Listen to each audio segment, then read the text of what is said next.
Hello lovely people, how are you all doing today? I hope you're well. I'm well. The rain has finally stopped. We've had a couple of good days of rain, yay!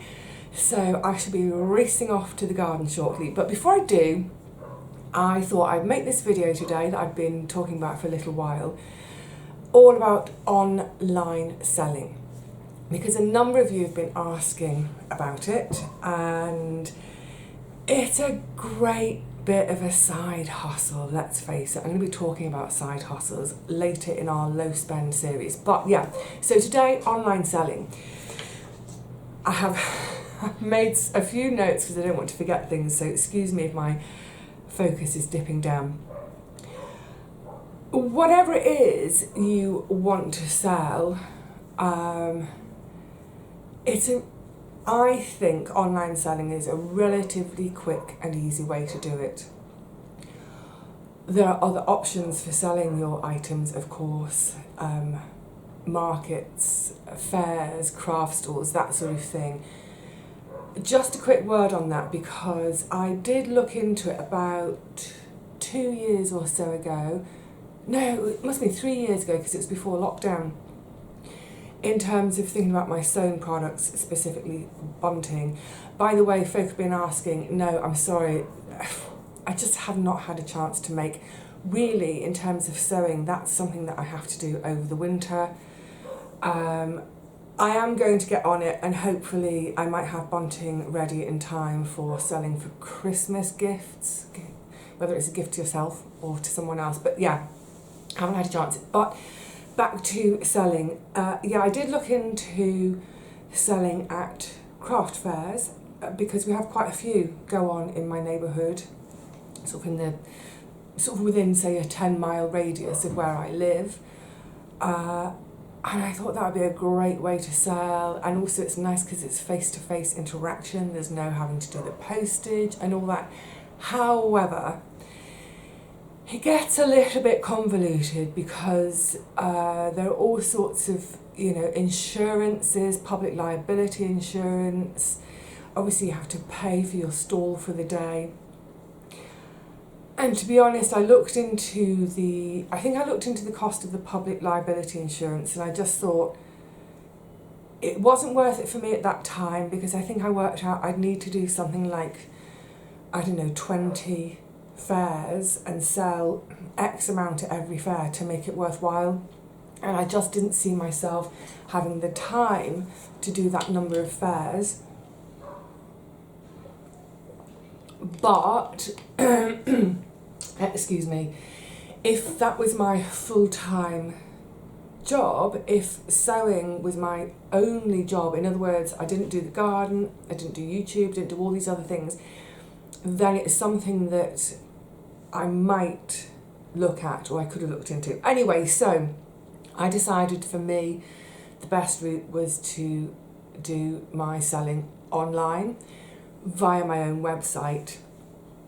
I'm going to talk about the pros and cons in a second of both having my own website or selling on other platform. So the first thing, I suppose, to ask yourself is, what is it you want to sell? Because to a degree, that will dictate which platform you use for selling it. So I think this has come about, and I think for most people this will be the case. This has come about from that period before Christmas when I was decluttering, and I honestly didn't have a huge amount to get rid of because I tend to be clutter free anyway. But it's good to revisit the cupboards. I think when I was doing that declutter, for instance, say with shoes and bags, there were some from previous declutters where I thought, I just can't bear to get rid of them, I can't bear to let them go. And then this time revisiting it, thinking, this is ridiculous, I tend to declutter once a year. I didn't mean this to turn into a declutter video, but it's kind of, it all meshes in together. Yeah, I tend to declutter at least once a year. Generally speaking, I do it around New Year. It's that time when, we're in the middle of winter, the days are short, the nights are really long, it's cold, it's miserable out there, we're spending more and more time at home.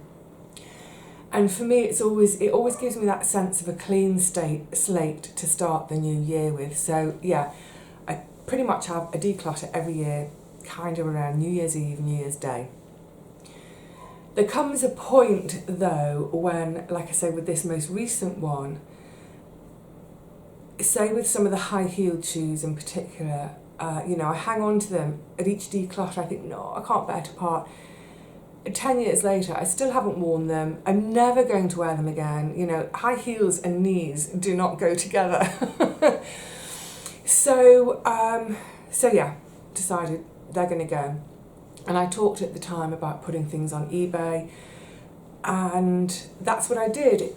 I didn't do it straight away. I'm trying to think, when did I do it? I think it was in March that I did all my eBaying. I did a load. And made a nice bit of money, not a huge amount, but a good enough amount to say, okay, that's a big bill taken care of, or I used a chunk of it to start my fund for mine and my sisters a couple of days away in the summer. So if it's a declutter you've had and that's why you want to sell, probably your best bet is to use a website that already exists rather than start your own. So I'm talking, of course, about platforms like eBay primarily, and I think that's global. There are others, Vinted, Ziffit. So for something like Ziffit, as I understand, because I know Paul has been using that for books and DVDs. I think the way that works is you need a smartphone and you kind of scan the barcode on your item and it offers you a price, because scanning that barcode, it knows instantly, is that something people are buying, wanting, it makes you an offer. So I think it's pretty instant. So that's another thing to bear in mind. Do you want instant gratification, or are you prepared to wait it out a little bit? So Ziffit for things like books and DVDs, I guess games, if you're a console gamer, that sort of thing. I've never used it. I haven't ever used Vinted either, so I'll talk about eBay more in a second. So I don't know in terms of fees, but that's the thing, when you use someone else's platform, Vinted, Ziffit, eBay, Etsy, I'm going to talk about Etsy too, there are fees involved. Of course there are. Because that's how that platform hosting, that's how they make their money. I think with Ziffit, as far as I understand, they'll quote you an instant price, and maybe that price takes into account a fee or whatever it is already. The other thing with something like Ziffit, I believe they come and collect from your home, or do you maybe have to take it to a drop point? But it's all sort of done in one go, so you just scan all your items, box them up, done, job's a good in. So that, I think, is a really good option for those items I mentioned, and also if you want it to be done and dusted there and then. The only thing with that, of course, is you don't have any control over the price. You either have to accept or reject what they're offering to you. But like I said, it's really, really quick. You're not having to take photographs of anything. You're not having to type in a description of your item. So quick and easy. Things like clothes, I believe a lot of people are doing Vinted and finding that quite easy. Although Richard tried Vinted, sold one of his jackets and had an absolute nightmare. His account was blocked for no reason, and to this day I don't know how that got resolved, but that was a bit tricky. But I'm going to talk about eBay. I'm going to talk a little bit about Etsy, because those are the two sites I know. So if it is anything the thing about eBay that's great is you can literally sell anything on there. I think people have sold cars. So to start selling on eBay, all you have to do is open an account. Now, I was looking the other day on mine, and I think looking at, I was trying to work out when I opened the account. I think it was 13 or 14 years ago. So I can't remember the process now. But if you go on your computer, and you type in, open an eBay account, it's like everything these days. You just type stuff on the computer and it will become obvious. So you open your account and you're excited, you get your first few items. There's a limit to how much you can sell per month. I can't remember now, it's either 100 items or £3,000 worth of stuff. The limits may be smaller for when you initially start. The great thing about eBay is you can set your own price. So, for example, one of those DVDs that you might have sold on Ziffit, you sell it for 50p. You might on eBay have a starting price of £1. So the thing with eBay is you can go one of two routes. You can either go the auction route or you can go the buy it now route, and the buy it now is your set price. So you say, I want £5 for this item, and buy it now, that means there's no auction. People just say, right, I'll give you a £5 for it. There are different fees associated with that. Or you can put it on the auction side of things. You can put it in for £5 and you might not get any offers. But if you put it in at £3, you might get bids which push it up to £5. No guarantees.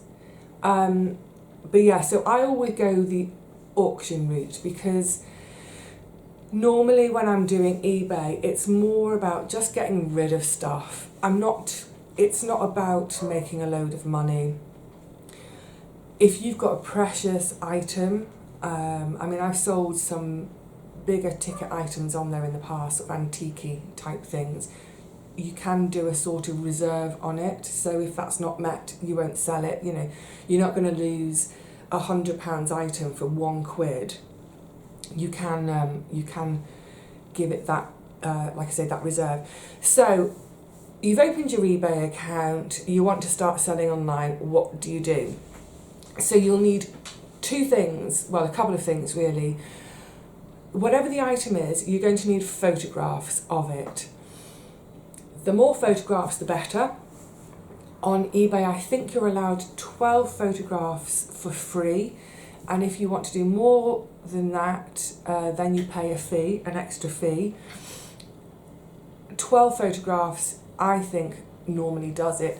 So let's say you're selling a dress on eBay. You want a nice shot of the whole dress, and then you want different shots of different close-ups. So for example, if it closes with a zip, do a close-up of the zip so people can see, yes, the zip is intact. Show a close-up of the label so people can see the maker of the garment. Show a close-up of the size label. Size is really important because, some makes, like let's say one of my Bowden dresses in a size 12. I think Bowden are quite good with their sizes. I think they're pretty accurate. Marks and Spencer's in a size 12, their size 12 comes up a bit big. So I think Marks and Spencer's, size 12 is more like a size 10. So to save arguments about sizing, show the size label too.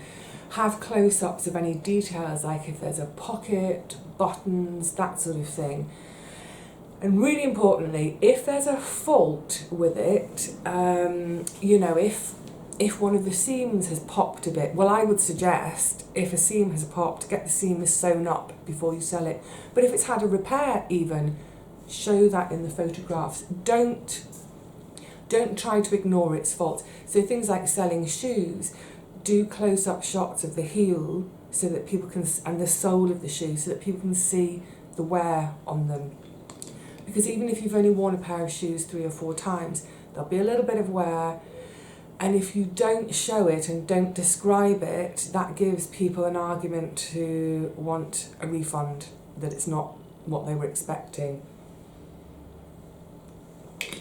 A lot of this is about protecting yourself from arguments later on. So yeah, photographs is really important. And I would say with the photographs, and the thing to do is, if you want to sell anything online, go and have a look at all of these websites, these different platforms.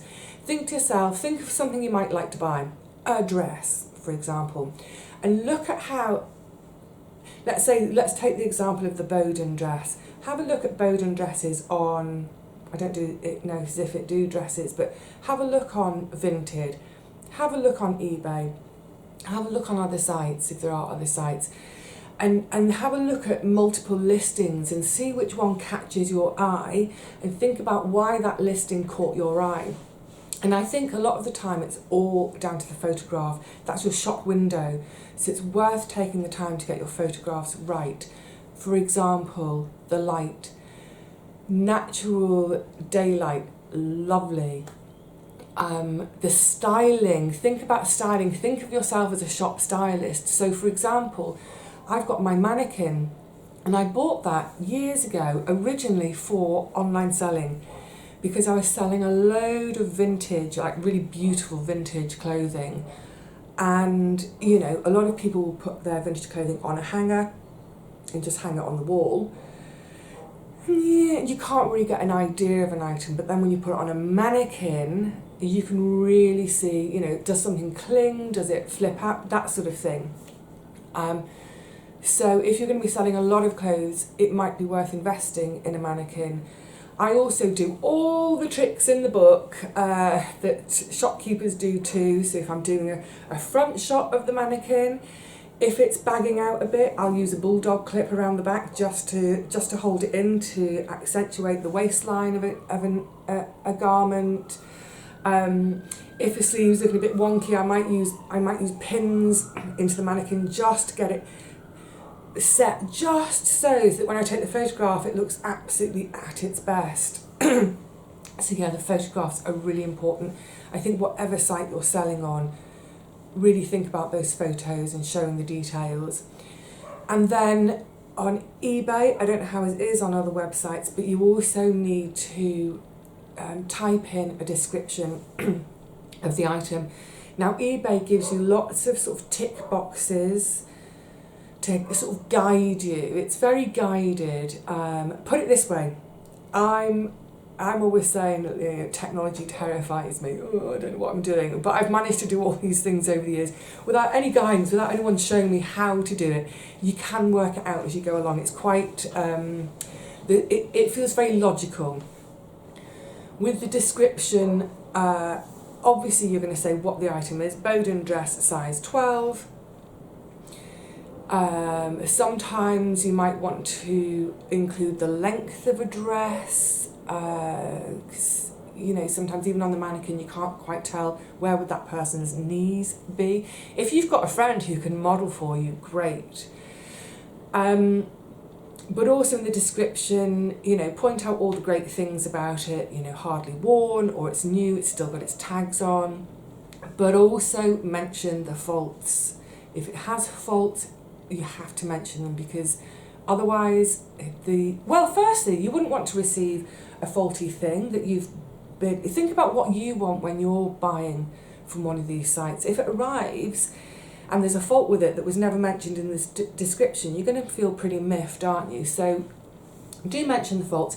And the other thing in those descriptions, if you're selling a whole lot of stuff, you'll see people will often say, you know, thank you for looking at my item, please see my other items. Point them in the direction for the fact that you've got multiple listings going on. You'll often see, and this is something I do myself, I'll always say that I aim to post the items within 24 hours of payment being received. Let that prospective buyer know that they're going to get the item, you know, the minute they've paid, they're going to get the item pretty soon. Let them know that it's from a pet-free and smoke-free home. People want to know that as well. Obviously, don't lie. If you've got pets, don't say it's a pet-free home. You don't have to say this home has cats, just don't mention it. But if you're a pet-free and a smoke-free home, mention it. People like the idea of somehow it makes the item more clean. So do have a bit of detail in your description. And something I do is I have my stock phrases about pet-free, smoke-free home, aim to post within 24 that I actually have that on as a little Word document that I keep on a clipboard elsewhere on the computer, so that when I am doing eBay I can just bring that across really quickly, dead easy. So, gosh, this might go on a bit longer than I imagined because quite a bit to talk about. So look, selling your junk, selling your declutter stuff, I would say that's the easiest way to do it, is get on eBay. Don't expect too much, but then sometimes, you know, an item really catches people's eyes and it goes up and up and up, and you think, that's great, yay, it's really exciting. But if you think of it more as a way to get rid of your stuff, think of it as just getting rid of your stuff. You don't expect anything, so that when you do get something, that feels great. The other thing you could do before, because you might think, I don't know how much to set my price at, how much should this be? Again, look for a similar item on eBay, and if there are 4 or 5 of those items, you can click a button called watch. And that means that you can, when you go back into your eBay, you can look at your watch list and those items will keep coming back. So you might say find 5 of the size 12 Bowden dress, they're all being sold. They're all being sold on the auction thing. With the auction, you can pick whether the auction happens in 7 days or 14 days. How long do you want it on there for people to see? I always do the 7-day auction just because I'm too impatient. But if you see other items like yours, you can watch them over a few days and see, you know, with those 5 dresses, someone might have a starting price of 20, a couple of others might have a starting price of 10, and one might have a starting price of £5. And you get to the end of the week and the £20 dress doesn't sell. The 2 £10 dresses, they maybe get to £12, £15, but the £5 dress actually ends up selling at £30. Because that cheaper starting price hooks more people in and can whip up the bidding. It doesn't always work, but I tend to start my items quite low, just to bring people in the first place. I'm not advising that. Please don't start something low that's really worth a lot of money, put a reserve on it. But yeah, if you've never done eBay selling before, you've done buying, think about having a look at what other people are selling a similar item and see how it goes, what sort of price are they doing, what are their pictures like, what do you think, oh, I liked that picture, try to work out why you liked it, natural daylight, good strong daylight, it's been nicely, you know, done on a mannequin, or for instance, in the past, and I've done this for my shop as well, if I'm doing things like blankets, throws, cushions, sometimes it's nice to stage them in the garden, so stage them in a really lovely setting, and then you're selling a kind of this idea of the lifestyle as much as the item. I think that works really well if and when you can do it. If I lived closer to my garden, I would stage a lot more of my stuff in the garden, but for me it's that thing of staging things in the garden, I have to take them there to do it and then bring them home. Okay, so that's kind of that's using other people's platforms. Let's talk about Etsy momentarily, because that's what we've just covered there. That's about selling your junk, your declutter.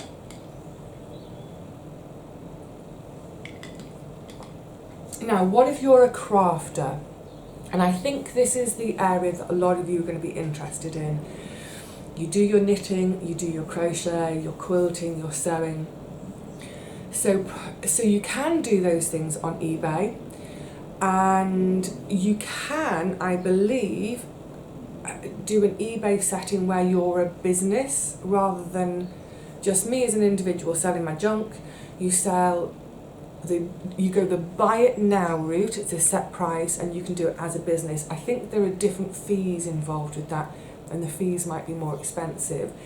But you can have your shop on eBay.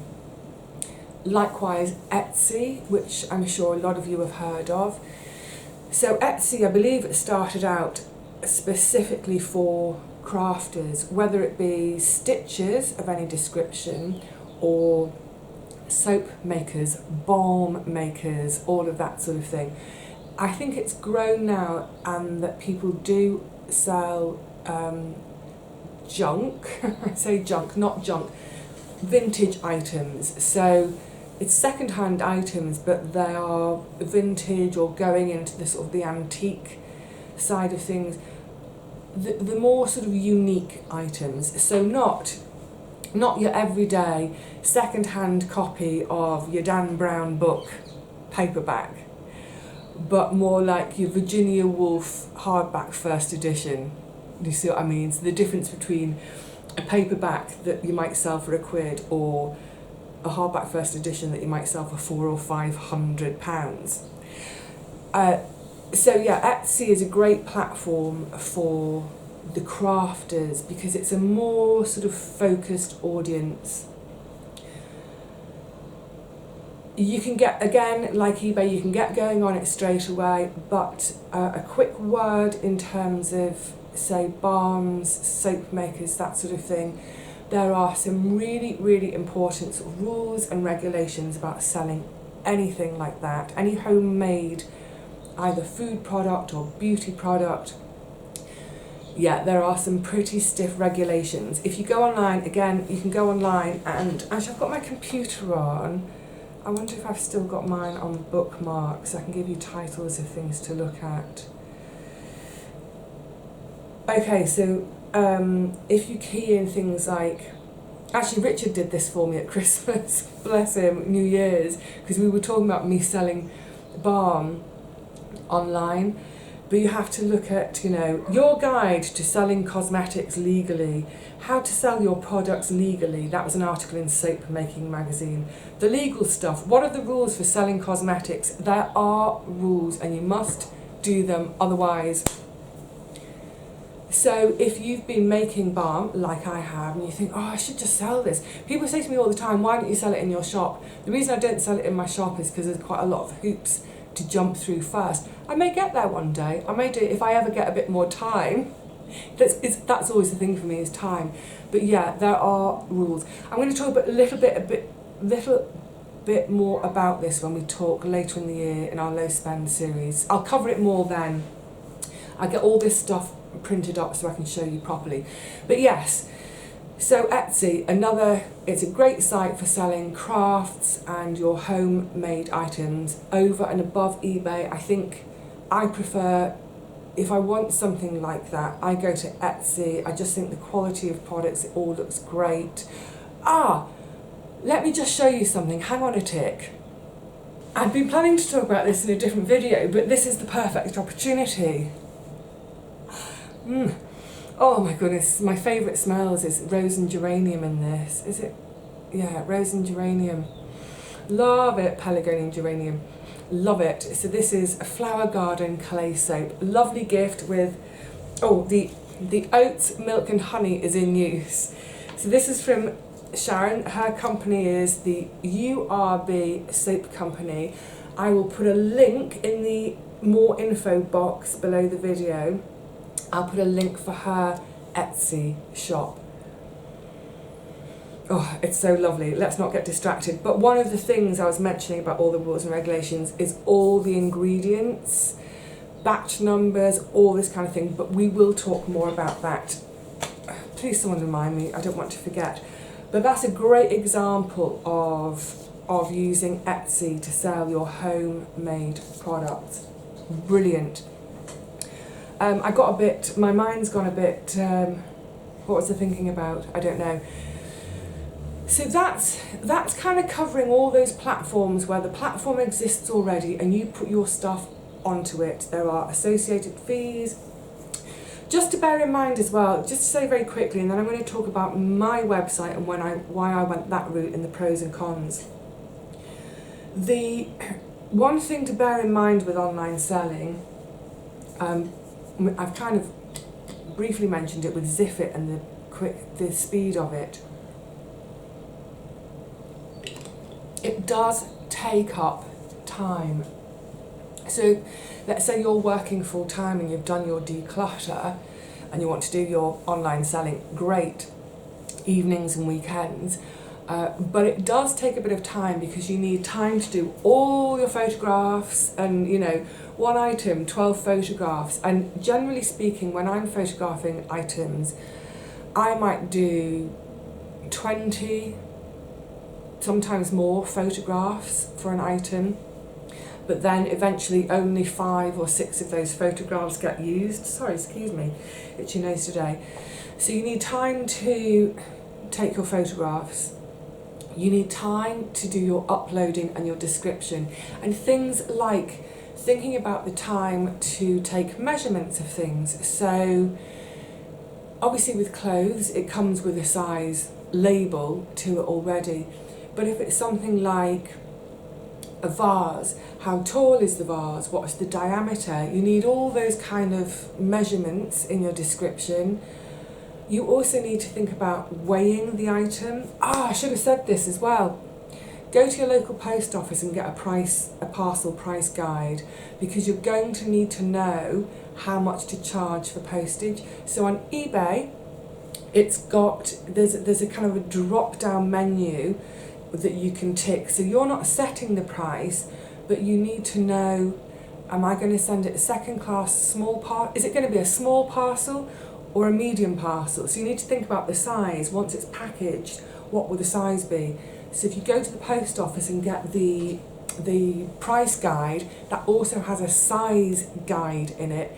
So you need to know in advance how big the box is going to be that it posts in, because, and I've been caught out a couple of times, I think I'm going to be able to fit it into a small, but it ends up being a medium, and then I charge, X for the postage, and the postage is double that, so you end up, it's a mistake you don't want to make.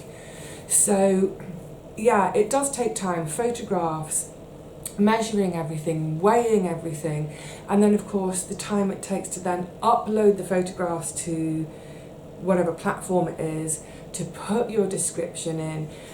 It could be that one item, if we took that Bowden dress, because the other thing is you want to iron things, make sure, have things as immaculate as you can. If you're selling a pair of shoes, clean them, polish them. It probably goes without saying, but prepare things for that photograph, make things look their best.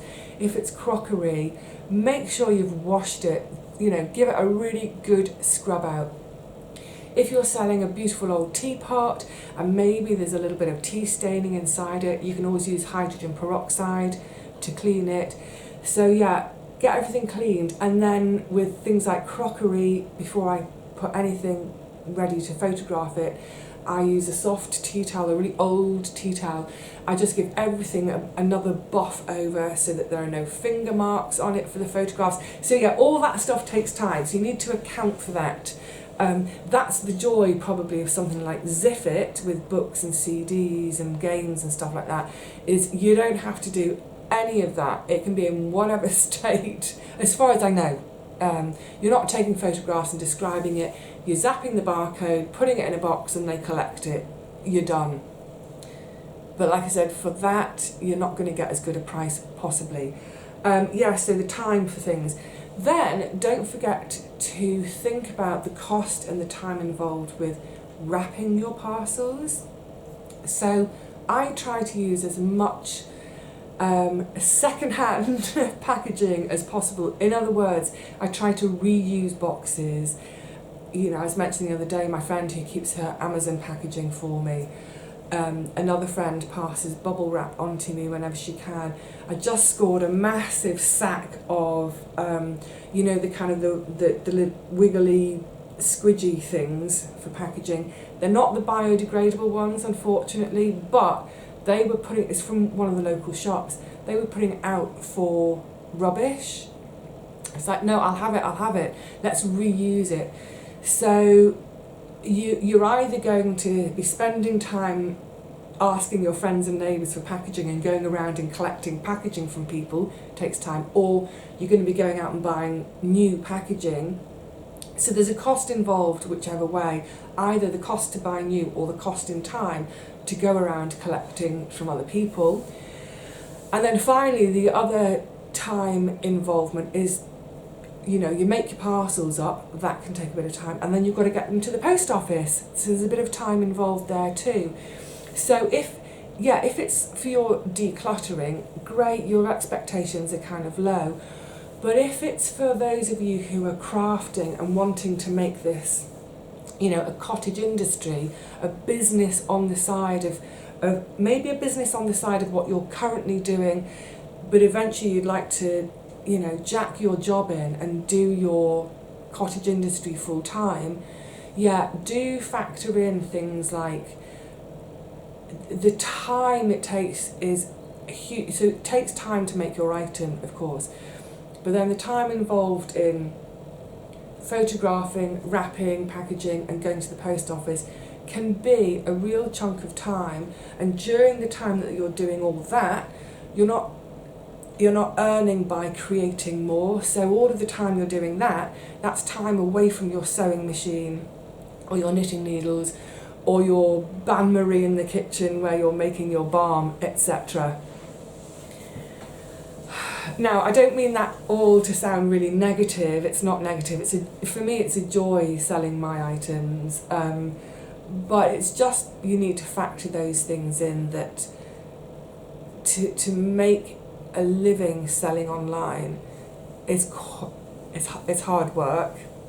And yeah, I don't know whether most people would call it a living.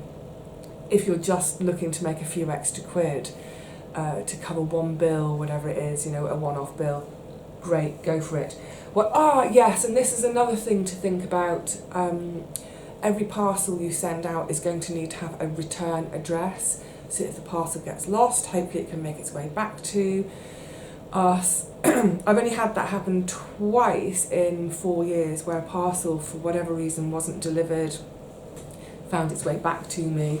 One of them, that customer just disappeared into the ether. One of them, that customer was there. Well, she hadn't been at home, she'd been on holiday. So we managed to get that parcel sent to her again. So with the return address, I have a PO box.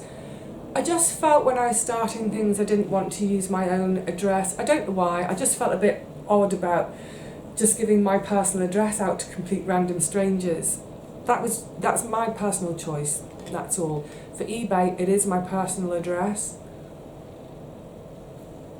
Because I think unless you go the business route with eBay, I think if you're a business on eBay, you can use a PO box, then you're paying more.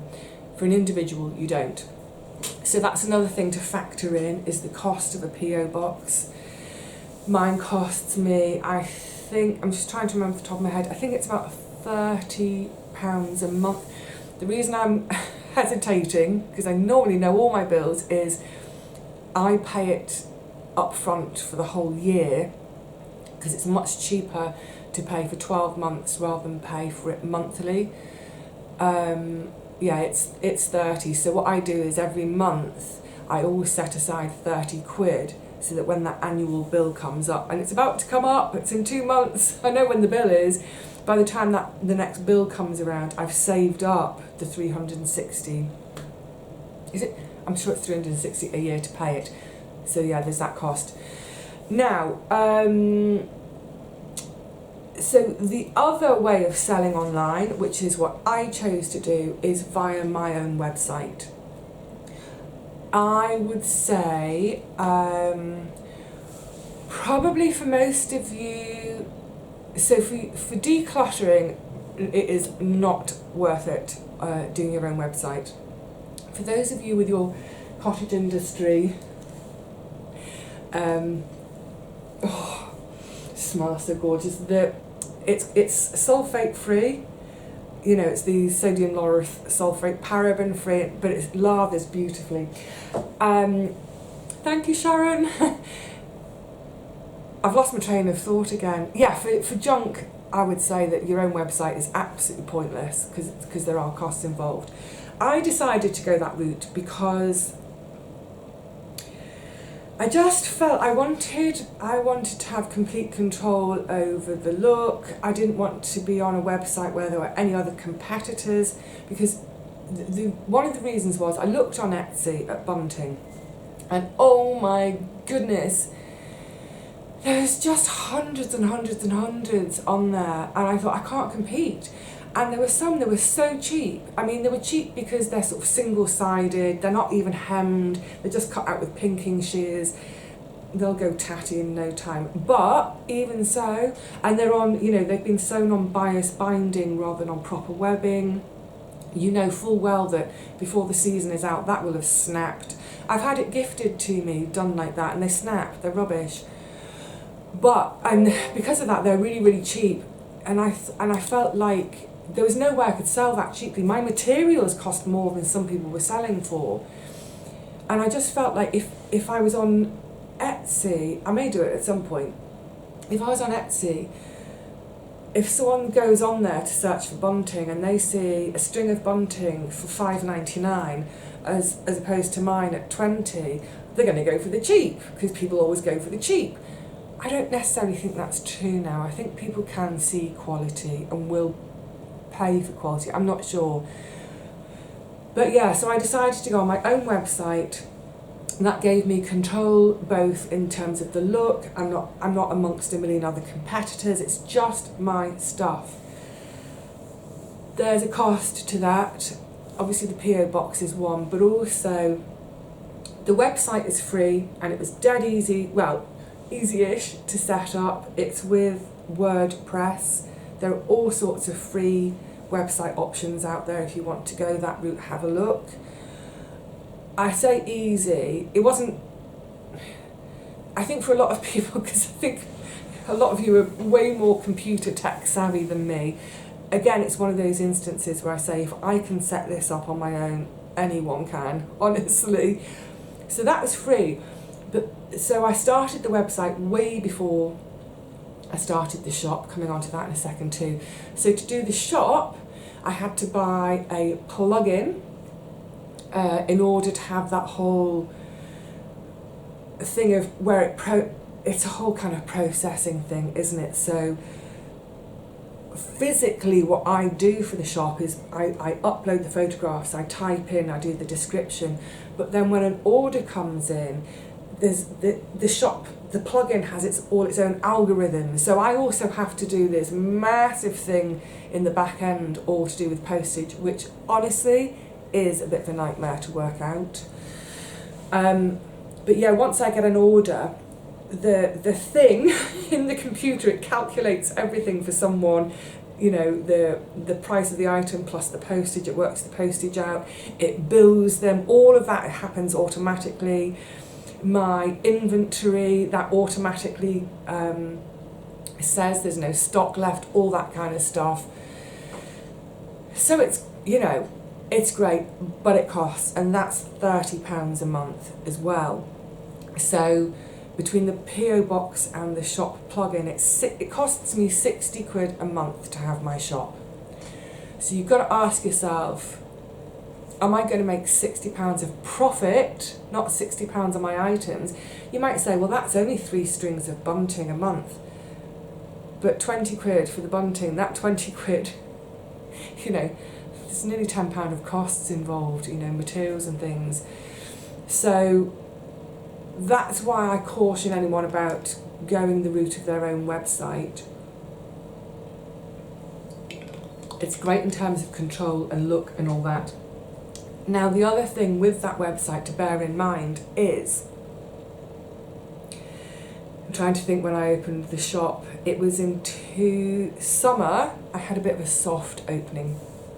It was the summer of 2018, but I didn't really get it going until 2019 with all the different departments and what have you. So I opened it in the summer of 2018. However, I had my website going since 2014, I think it was. I think it was in 2014 I started both the website and my Facebook page. Obviously 2017 I then started my YouTube channel. What I'm trying to say is that by the time I opened the shop, I had, I think about, I know that when I started YouTube, both on the Facebook and on my website, I had about 2,500 following on each platform. So that was in early 2017. So it was sort of 16, 18 months later by the time I did the shop, both the website and Facebook had grown, plus of course I'd started doing YouTube by then, so that grew. In other words, what I'm saying is, I'd already established an audience for the shop.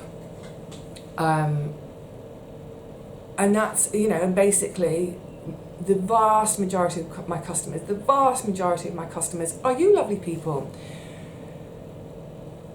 So you have to think about that.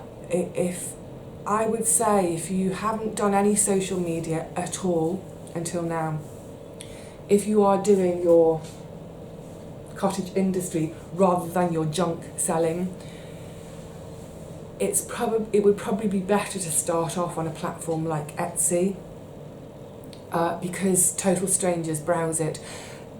I mentioned, right, okay, stick to the point. Talk about what I mentioned earlier later.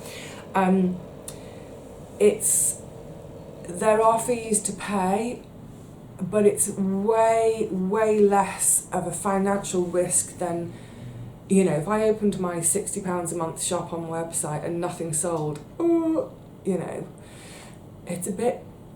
it's a lot to think about, isn't it?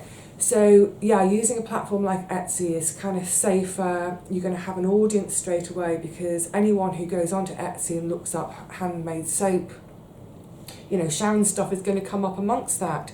They may have no idea who she is, they've never seen her shop before, but they'll find it. So from that point of view, yeah, I think it's a safer bet. There was something else I was going to say, I've completely forgotten now about, in terms of the pros and cons. I'd said earlier that initially 3 years ago I thought about doing Etsy, and then I decided against it, partly because of competition, thinking I can't compete because people are selling so much cheaper. I've kind of subsequently seen that the people who are selling the same item more expensively, they are selling them because it's quality. Also, what I've seen recently is this increase on Etsy of the sort of like I was saying, the sort of the vintage stuff, the antique stuff, really lovely things. I've got a couple of things that I want to sell, and I was really stumped about what sort of price to put on them. So I went onto Etsy. I didn't think I'd see them, and I saw a couple of similar items. I was like, they're selling them for how much? Great. I'm not going to sell mine as expensively as they are on Etsy. But yeah, so because I've seen that change, and this is something I was talking about. Do you remember when I was filling my lavender bags and I was chatting about sort of future plans and what have you? I really want to have more time for sewing and creating and going to auctions to find, these lovely vintage things. And that I could see my channel changing over the course of a couple of years. It was why I started Instagram. Yes, that's what I want to say. Back to Etsy and back to your cottage industry. I'll get there, I promise I will, I'll try to. Is if you are going to start selling your products on Etsy, I would say in this day and age you have to have a social media presence. So even if you're going to sell your stuff on another platform, I think it's highly advisable that you start a Facebook page. I know some people don't like it, but it's kind of expected these days. And on your Facebook page you can do updates about, if it's the soaps, this is the most recent batch of soaps, it's a new a new scent or whatever. So you need a Facebook page. I would say, yeah, you probably do need Instagram. I'm going to come on to my Instagram and that thought that I was on a second ago and I stopped having, but we'll come back to Instagram. Have a website. If nothing else with your website, have beautiful photographs there of your products with a link to your Etsy shop. The more platforms you can be on, it's basically advertising. Because that's what you want at the end of the day. You're advertising to sell your beautiful products. And of course, with say something like the Facebook page, on there, people, your customers, your fans, they can write to you to say, I really liked that product, or when will you have such and such a product back in stock. It's that way, without having a bricks and mortar shop, of being able to have some little bit of a relationship with your customers. Because I think that's the thing I miss, like say with the bookshop and a bricks and mortar shop, is having that interaction with the customers. So yeah, get yourself set up with all those various platforms. And like I said, if I can do these things, anyone can. So just quickly, because I realise this is going to be a really, really long video. I mean, I think it's quite interesting stuff. And, you know, like I say, eBay, it's kind of dead easy for your junky bits, your secondhand bits. But I know there's so many of you out there who have asked about this in the past because you crochet, you knit, what have you. Yeah, it's high time we talked about it, and there is quite a bit of talking to do. But that point I was making about how I was saying, you know, I'd had such great chats with the chaps over New Year, which is how it came up. I was just saying about the rules and regulations for selling balm and homemade cosmetics, and why I started my Instagram is because I love doing my YouTube. I really, really love it, absolutely. But it takes up a lot of time. You know, 3 videos a week. I've said it before, you know, it takes up about 30 hours of my week, which is great and I love it. And it's a bit of an income for me. Fantastic, it pays my bills, yay. But it sort of keeps me away from, so by the time I've done my YouTube and done my garden, I've got almost no time left each week. I do spend a chunk of time each week on my shop. I'm not talking about sewing, but just on the shop. I'm just not getting the time that I really want for the sewing. So one of my plans has been that, and it's a slow burner. So I started Instagram at the beginning of this year. I think I've got about 600 followers. It takes time, you know. And it's exactly as I did with my Facebook page and website. They were up and running, and then eventually I got my YouTube channel up and running. So I had that ready-made bit of an audience. Then I got the shop up and running, and again, ready-made audience, great. So now, one of the reasons I've started Instagram is because I do want to move away from my reliance on my YouTube audience to buy my products, because there's going to come a point where you've all got a lavender bag and you've all got bunting and no one wants any more. You know, just being realistic, although hopefully you might want them to gift to someone else. But I'm sort of thinking that in a couple of years' time that I might like to move all of my stuff onto Etsy and not have my web shop at all.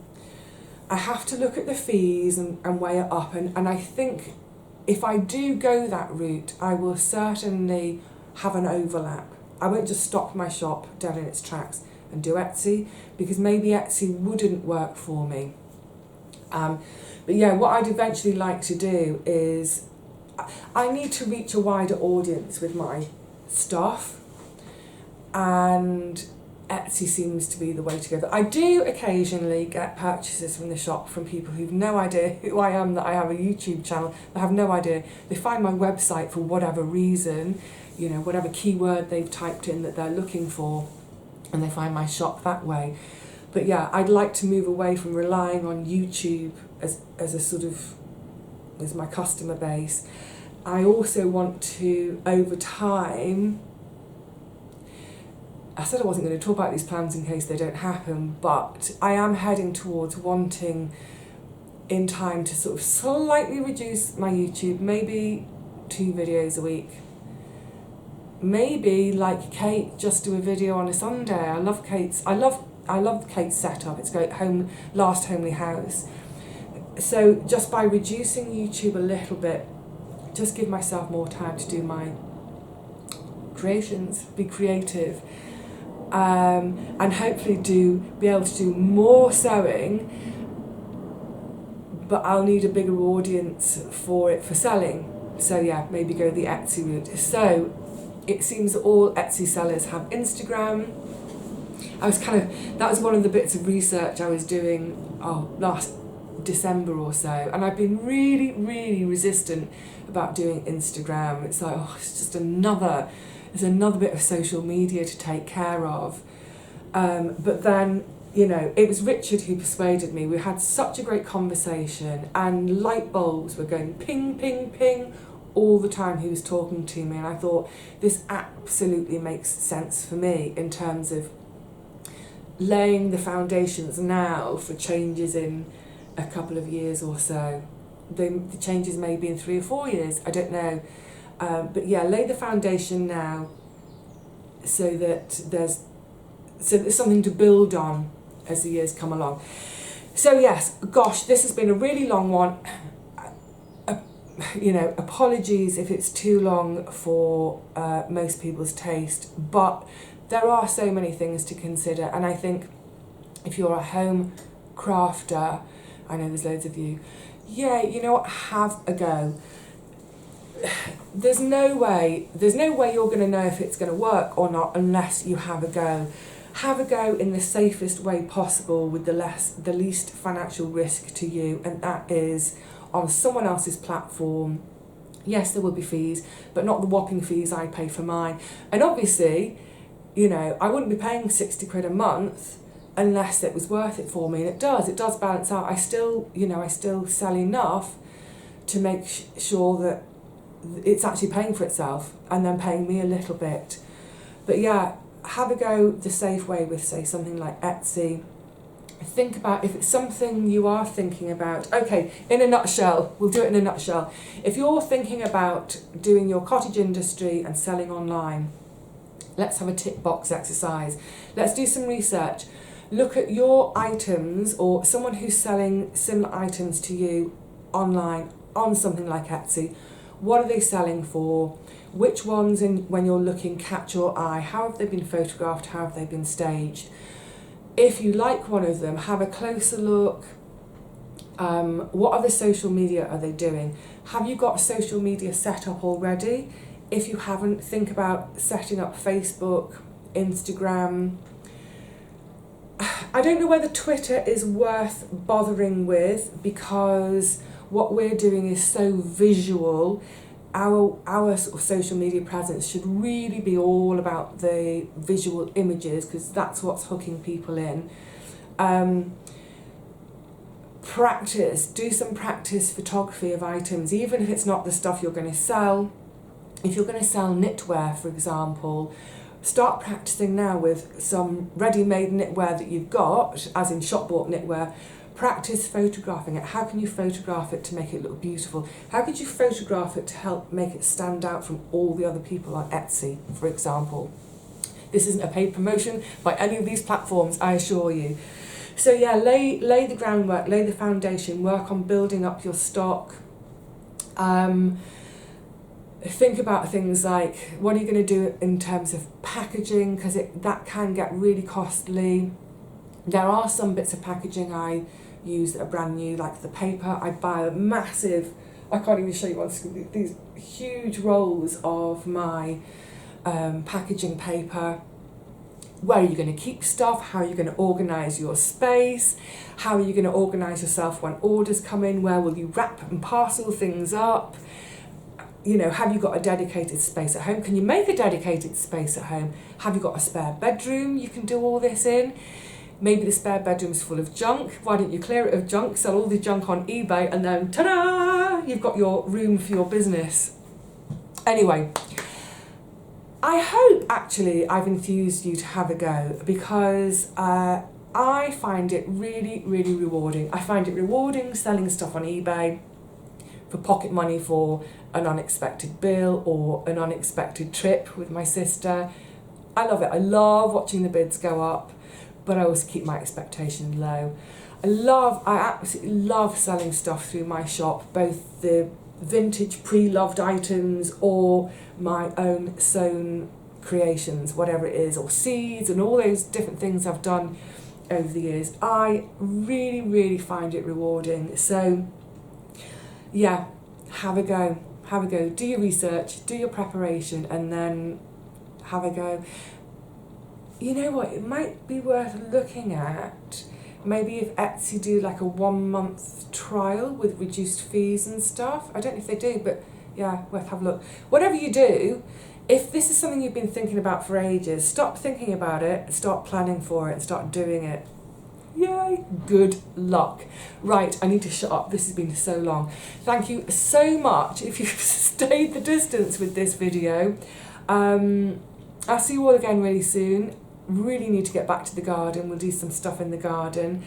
And and other stuff that comes up. So until the next time, please take care of yourself, take care of each other, smile at strangers, and keep those needles clacking, or keep that needle running, or keep that bain-marie with cocoa butter and beeswax, keep it bubbling on the stove.